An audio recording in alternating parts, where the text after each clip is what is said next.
Regional Order Number Delta Echo Papa 2025-007. In the interest of the service, the following VP officers and personnel, in addition to their primary duties and responsibilities, are hereby deployed for the National State Colleges and Universities Athletic Association Games 2025 at Camiguin Province in disaster response uniform on 22 to 27 April 2025 2 weeks.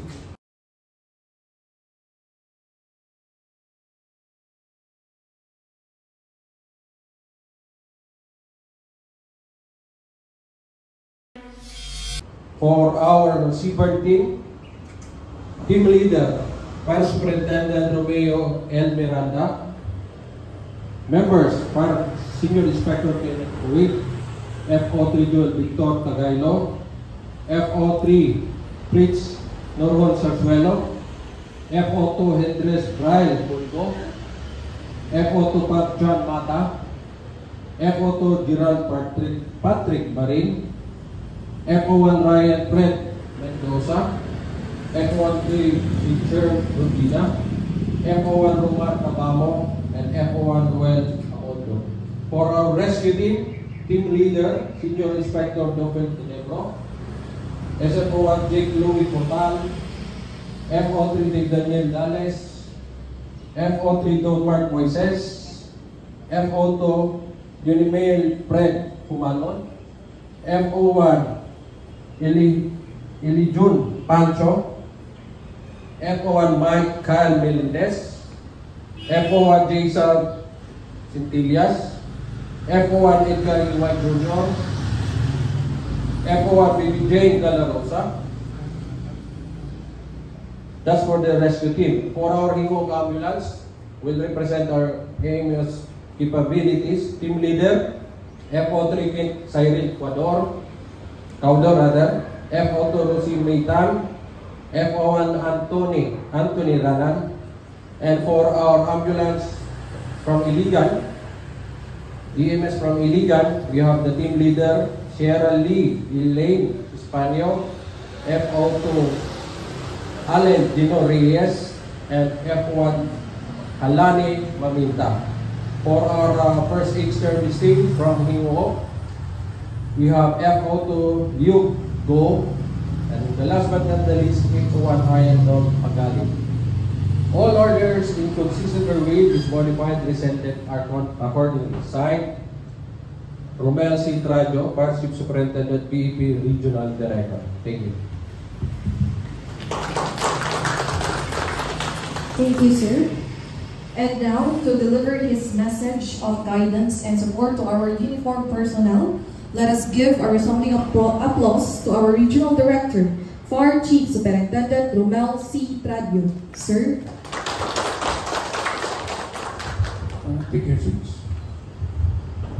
To my senior officers, senior commission officers, junior commission officers, and non-commission officers, good morning. So my main guidance is look good, do good, and feel good. Para doon sa ating area kung saan tayo deploy. Because as my ADA said, you're not only bringing yourselves, but also or representing yourself for your station, but also the whole or the region, the BFP, or the whole Bureau of Fire Protection.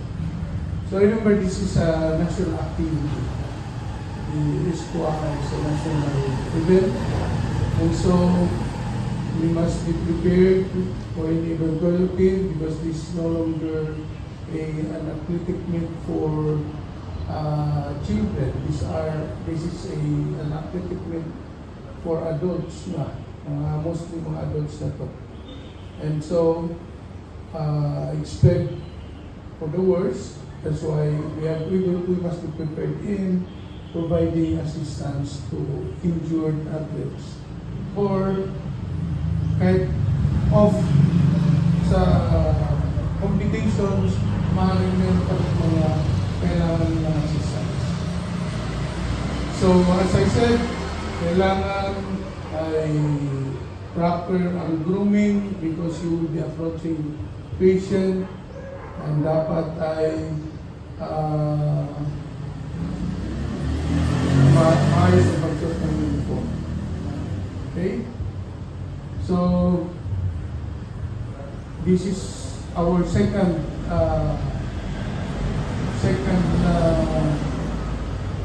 deployment on an athletic youth event. So we have 8,000 participants converging in the province of Quezon. So kailangan na itong always be alert and always take care also of the results. Hydrate. And mas maganda na meron din madala ang sarili ng water canister para di naman tumawa tayo ng isang okay? So, take care and always observe safety with rendering your services. Be sure na you do your job properly. Okay? As an ambassador sa atong bureau, dito sa mga athletes, dapat ay pakita na atong competence, ang atong pagiging tactical ready, at ang ating pagiging responsive sa mga needs ng mga athletes. For that,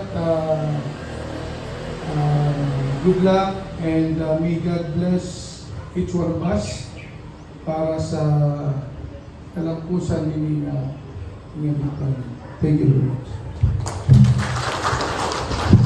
Thank you very much, sir, for your important words and constant leadership.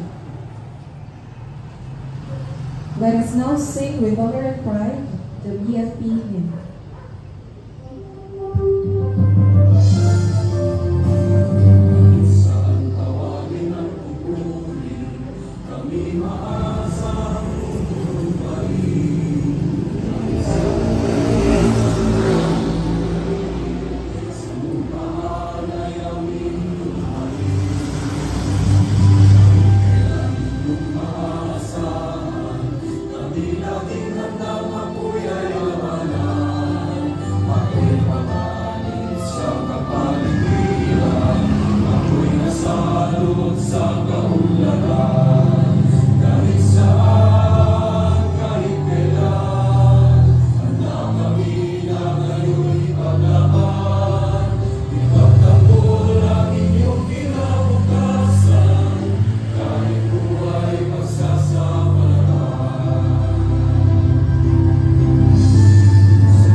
This officially concludes our sign-off ceremony for the ESCUA 2025 Games Troop Deployment.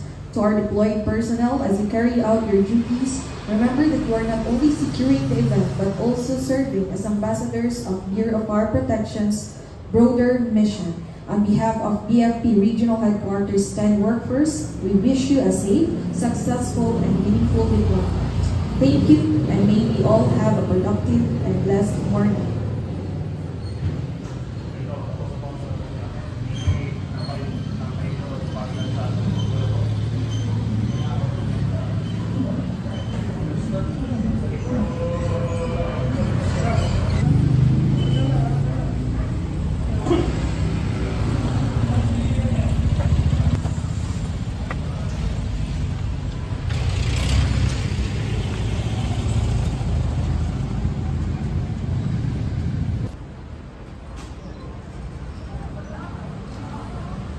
Okay.